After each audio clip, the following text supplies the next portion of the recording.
This is a lot of fun. And hey, welcome again. Welcome back, I should say.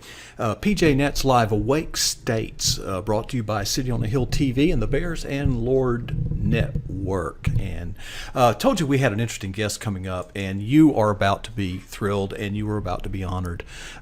We have with us a former member of the United States Marine Corps, John Bernard. John, we had a little conversation offline here not long ago, and I just want to publicly say thank you for your service to our country, but you and your family have paid an even higher price. John, tell us about your military experience and how you see that on the political landscape that we're observing today. Sure. Well, without going into a great deal of ancient history, I've been, as far as I'm concerned, involved in the Marine Corps for my entire life. If I wasn't hearing about the Marine Corps from my father or from his first cousin, who was a pilot in the Marine Corps, I was reading about it, and I spent my entire youth waiting for life to pass so I could be old enough to join, which I did at the age of 17 in April of 1972, even before graduation. It's always been a part of my life. I can't remember a time when it wasn't, and even today, through one-on-one relationships and through social media, I'm tied up with literally thousands of Marines, and so I continue that relationship. John, operationally, how do you see things currently, and looking a little bit over the horizon? How have we changed operationally? How have we changed tactically and strategically from when you were serving? And do you think that's good, or what's your take on it? Well, actually, it requires a little historical perspective. So let me just say that we have not won a war since 1945, except for the Gulf War, which we can explain in a couple of moments. But in 1945, the Marine Corps, a bunch of high-minded people with the Marine Corps, sat down and wrote something called the Small Wars Manual. The Small Wars Manual essentially is a blueprint for conducting counterinsurgency operations within populations. Counterinsurgency operation recognizes that there are three elements in the battle space. There is an unwanted insurgency, a group of people that the citizenry and the government don't want.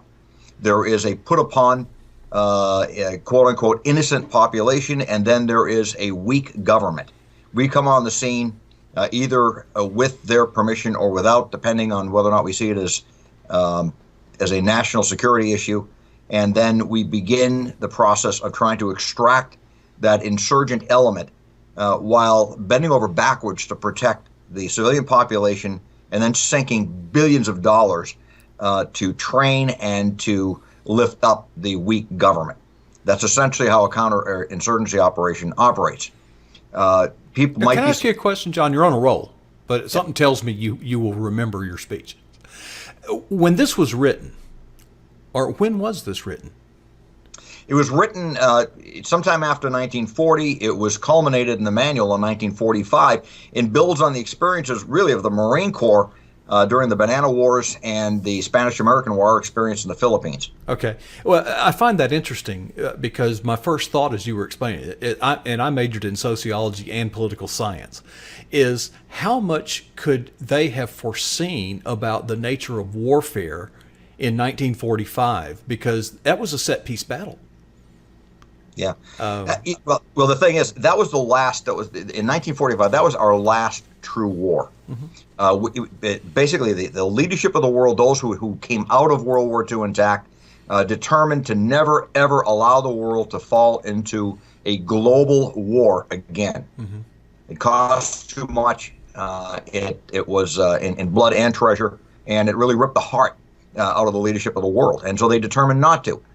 The problem is that while you may not be interested in war, you may not be seeking war, it does not mean that war is not interested in you. And so you need to conduct yourself accordingly when those challenges arise. And we decided back in 1945, at the end of World War II, we weren't up for that challenge anymore. Okay, and I didn't want to detour you because you were on a roll, and I'm loving it. So then along comes our next conflict, and very different battle space. Yeah, we're trying to fight. We're always trying to fight this war based on the last war, though, aren't Well, absolutely.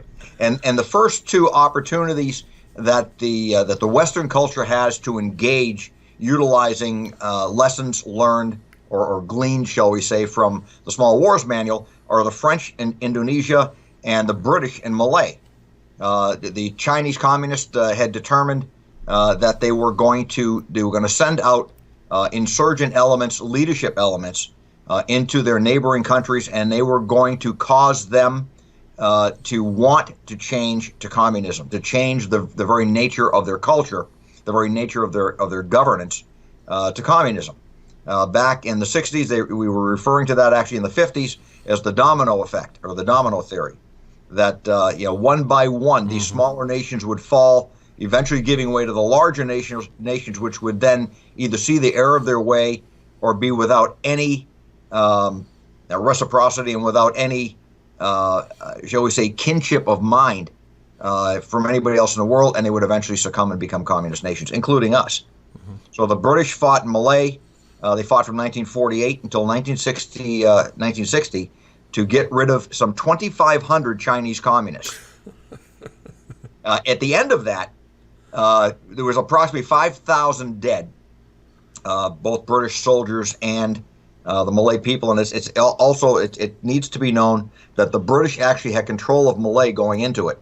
They'd had a 135-year relationship with this colony of Malay, which we now call Malaysia, and the people respected and wanted the British there. Right. All of the business concerns were owned by British citizens.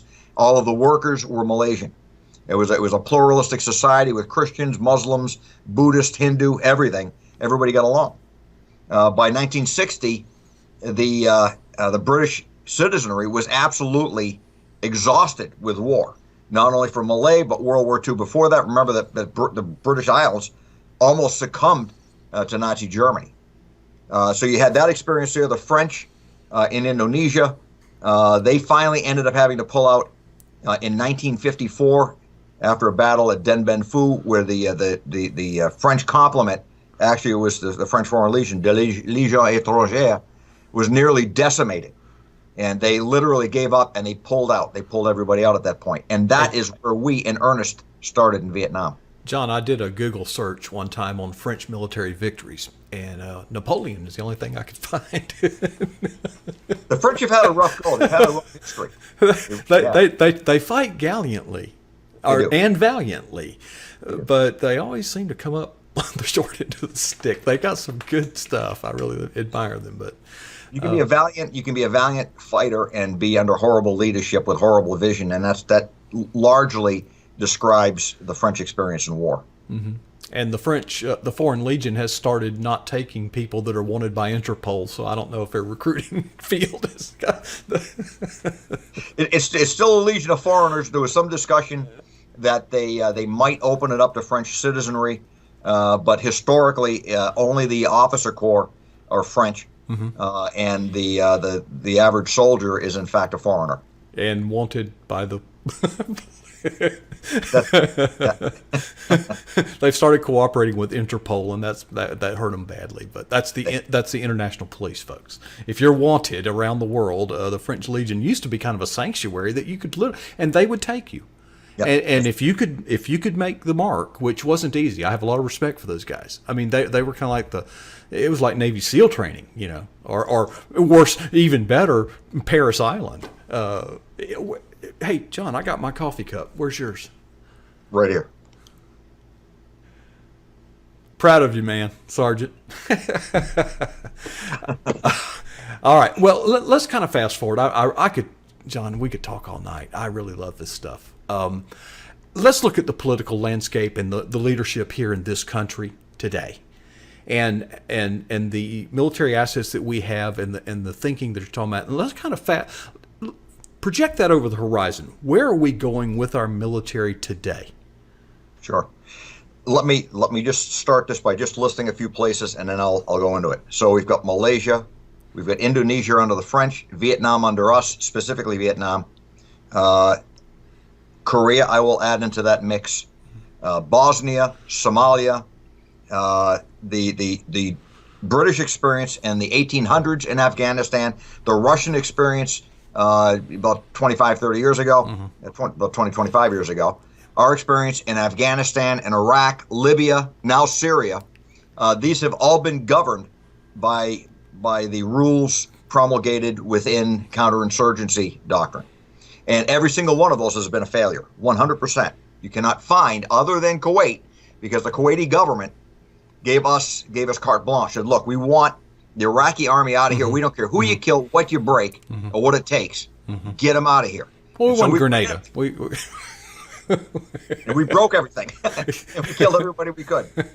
So, and the point is, when people start talking about whether warfare should be humane, it's rather interesting that you can have a humane war. With all my reading in history, I've never heard of a humane war. People get shot, people die. People get blown apart, families get torn asunder, property gets destroyed, stolen, taken. There's nothing humane about a war. A war is a horrible thing. The best that can happen in a war is to make it as short as possible. Prosecute it with vengeance and get it over with. Vengeance, violence, and get it done as quickly as you can. It's as simple as that, which means forcing the other guy to capitulate as soon as you can get him to capitulate. I think Curtis LeMay would agree with you on that. He would, in fact. He does. He would, in fact, agree with that, yes. He wasn't a Marine, I know, but I still like him. There's actually that does. So what's happened is we've had several decades and several generations of officers now that have been going into school and have been schooled very, very specifically on COIN. And so when they come out, tell us what COIN is now, because COIN is an acronym for what you've been talking about, counterinsurgency. Counterinsurgency, right. And they've been schooled to believe that it is not only a humane and proper way to do business on the battlefield, but that it is in fact winnable. The problem is that they apparently don't listen to history, because there aren't any examples of COIN operations that have been won.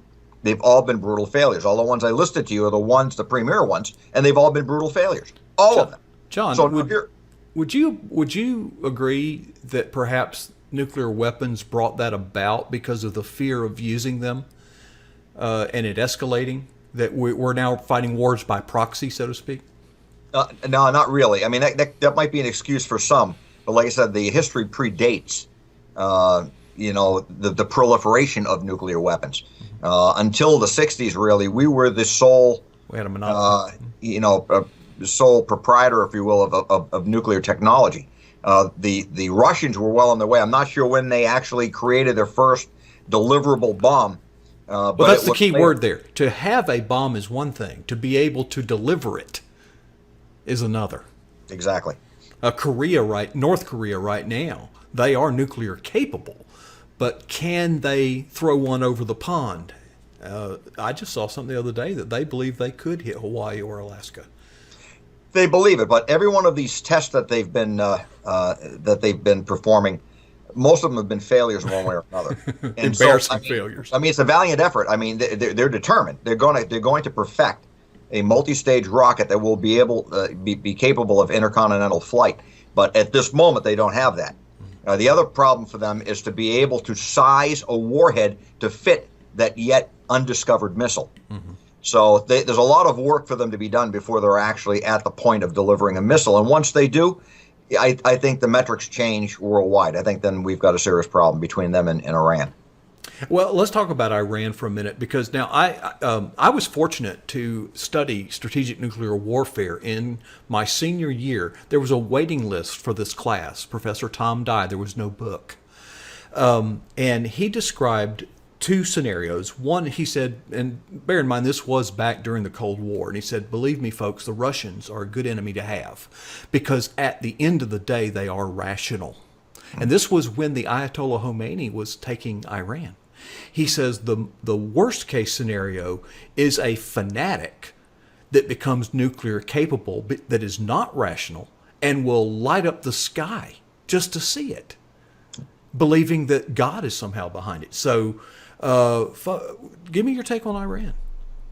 Iran is a problem. Iran has a very specific end time or eschatological view of how things culminate in time. And what they believe is that, and for those who have studied anything on Islam at all, what they do understand is that the Iranians believe that the mullahs today, they believe they're the generation that jumpstarts the events that brings the Mahdi into existence. And of course, he has Jesus or Isa in tow.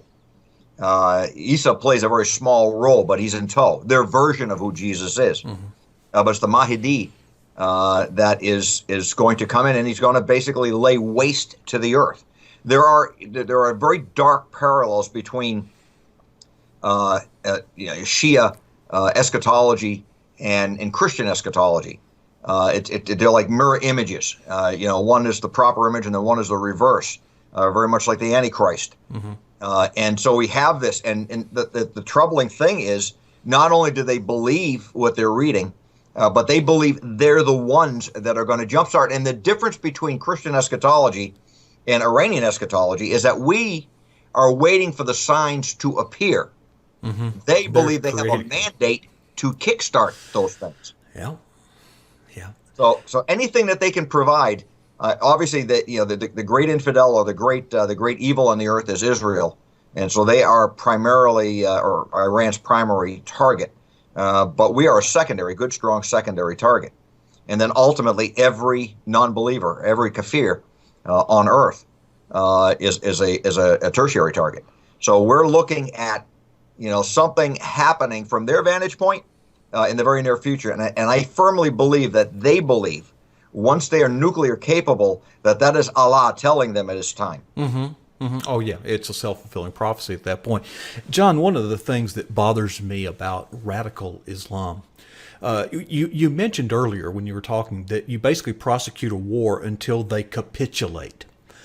In other words, they lose their will to fight. Right. They lose faith in the, okay. We're dealing with an enemy that can't be reasoned with.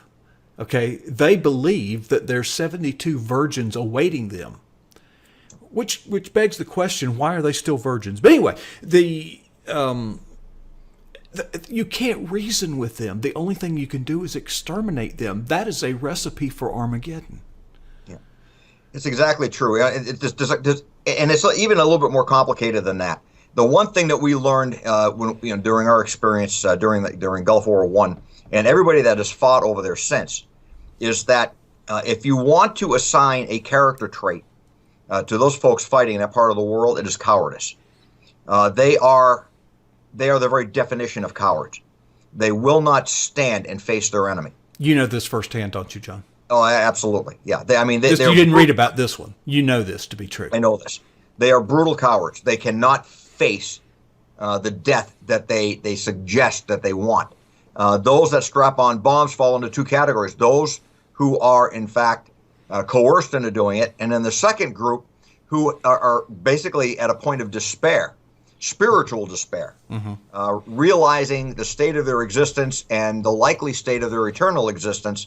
And the Quran is very, very clear that those who die in the way of jihad have absolute instant access to paradise. And so there's a great motivation to die, but it requires courage to hit the plunger. And so, the vast majority are coerced, and then the rest of them are at a point where they're really not functioning fully mentally anymore. And they're actually a very small percentage of the Ummah. They're a very small percentage of jihadis. The average jihadi is active and is effective only as he is part of a larger group of jihadis. There's no way to describe them. Whenever I hear military terminology or jargon used to define any of these critters over there, it aggravates me. They are not properly trained. They are not uniformed. They do not represent a flag. They are basically a gaggle. They are an effective gaggle when everybody in the gaggle has the upper hand and they decide they're going to just go forth and murder. But when they are faced with a well-trained and determined army, and I use that word generically, they crumble. They just can't handle it. And so that's how you define them. And nevertheless, as they're running away from you, you have not beaten them out or beaten the Quran out of them. You have not beaten the will to kill out of them. All you are looking at is the back of a coward that just will not stand and fight. He'll run and hope to find another day to face you hopefully when his numbers exceed yours. Well, one of I saw some interesting technology, John, that we've now, in an effort to prevent them from fighting, we found a thing that we can implant in their brain where they can communicate directly with Allah. Have you heard about it? I know about this. Yes, it's 7.62 million. Yeah, one of them's 5.56, and the other There's a 5.6. Yeah, it comes in two versions. Yeah, it travels at 2,600 feet per second, and you fire a warning shot right there in the middle of between the eyes. Yes, you fire a warning shot. Yes, a well-directed, warning shot straight for the brain cap. Right. Mm-hmm. There you go, John. Gosh, I wish we could stay on another hour. I am really enjoying this. I used to watch the History Channel, but my cable subscription changed, and we can't get it here.